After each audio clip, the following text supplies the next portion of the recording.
All right, let's dive right in. Today, we're exploring one of the most immersive and honestly deeply unsettling pieces of speculative fiction out there, Philip K. Dick's The Man in the High Castle. Throughout this explainer, we're going to navigate this incredibly complex alternate reality. We'll look at how its characters manage to survive, what they actually value, and most importantly, how they define reality itself. Imagine this. What if the Axis powers actually won World War II? It's literally the ultimate what-if scenario, right? And it immediately hooks us into this dystopian universe.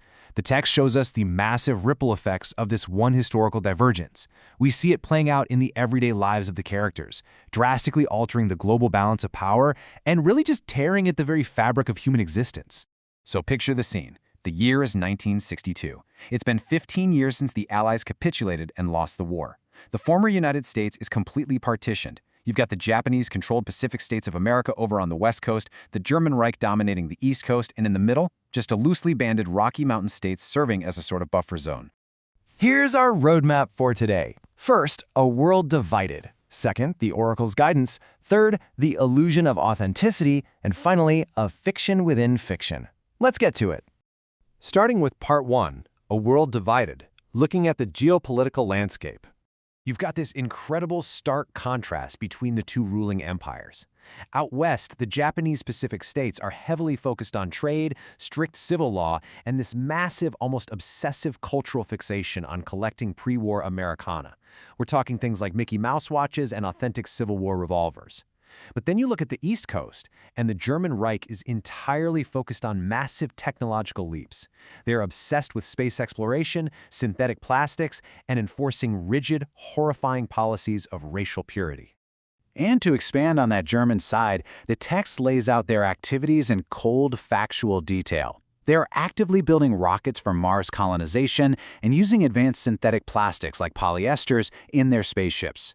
But happening right alongside this futuristic technological boom are horrific atrocities, like the systematic eradication of populations in Africa. The Reich views human life through this chillingly cosmic mechanistic lens, looking past the present moment and staring directly into the vast black deep of space. Moving right along to Section 2, the Oracle's guidance, and how the I Ching dictates daily life. So the characters in this universe rely heavily on the I Ching, or the Book of Changes. Everyday decisions are literally surrendered to this ancient Chinese text. To divine the Tao's wisdom, they follow these specific steps. First, formulate a specific question. Then, cast yarrow stalks or coins. This random casting identifies a corresponding hexagram out of 64 possibilities. Finally, they read the judgment and the moving lines to figure out the pattern of the moment. Think about how often you pull out your smartphone for answers today. Well, in this reality, the I Ching is that ubiquitous. It's a profound existential anchor connecting everyone, from the most powerful bureaucrats right down to destitute factory workers. Mr. Nobusuke Tagomi uses it for high-stakes trade policy, like prepping for a secret meeting with a supposed Swedish businessman. Frank Frink uses it for career choices and just basic survival. Everyday citizens use it simply to navigate their fate. It binds everyone in a shared cosmology. But you know, the Oracle isn't always offering comforting advice. Take a listen to this excerpt. The wall falls back into the moat. The hour of doom is at hand. Characters receive these terrifying apocalyptic judgments mixed right in with everyday business advice. It really demonstrates their total helplessness in the grand cosmic process, highlighting a huge reoccurring theme in the text, the individual's sheer lack of power against massive world-shifting forces.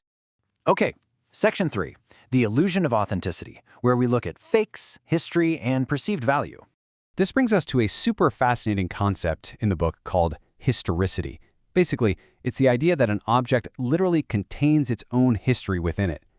But characters like factory owner Wendell Matson argue that this history exists entirely in the mind. It forces us to stop and ask, is value inherent in an object, or is it just a masked illusion based on paperwork and certificates of authenticity?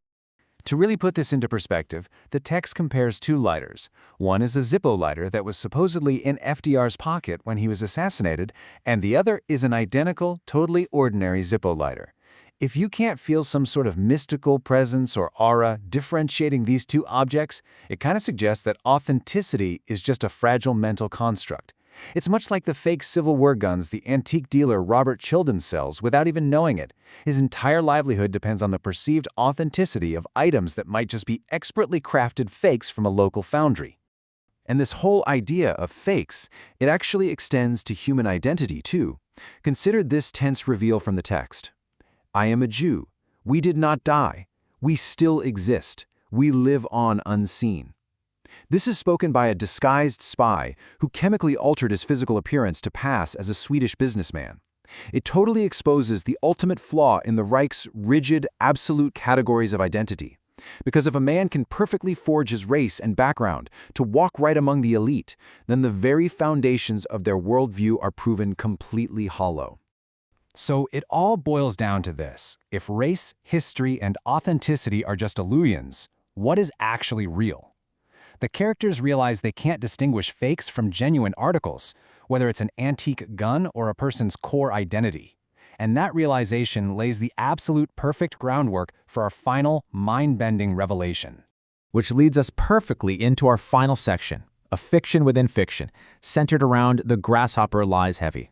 Within Dick's universe, there's this wildly popular but strictly banned novel called The Grasshopper Lies Heavy. And what's it about? It depicts an alternate reality where the Allies actually won World War II. Characters like Frank obsess over this banned book, which presents a world terrifyingly similar to our own actual history. Over in the Pacific States, it's a massive cultural phenomenon, stirring up some incredibly dangerous ideas about how things could have been.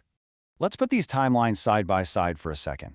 In the reality the characters live in, FDR is assassinated, the Axis wins, and there are atrocities like slavery in Africa. But in the banned novel, FDR survives, the British defeat Rommel in North Africa, and Pearl Harbor never even happens. Contrasting these creates a literal fiction within a fiction that completely destabilizes the characters' objective reality. It makes them and us question absolutely everything. Let's revisit a thought we touched on earlier about antiques. It's all a fake, a mass delusion. The paper proves its worth, not the object itself. This cynical observation about historical artifacts suddenly applies to the very existence of their geopolitical reality. Because think about it, if the history of a lighter or a Colt .44 can be a fake, what if the history of their entire world is a fake? The book, The Grasshopper Lies Heavy, basically acts as that missing certificate of authenticity, or rather, a document that proves their current reality might be the forgery. And that brings us to the ultimate, mind-bending question. If an object's authenticity is merely a mental construct, could their entire timeline be the fake one? The characters are left grappling with the terrifying idea that their world is not the true path of history. So I leave you to ponder this final thought. Is it possible that the fictional book represents the actual truth and the world they are living in is the forgery? Thanks so much for exploring this explainer with me, and definitely keep questioning the reality around you.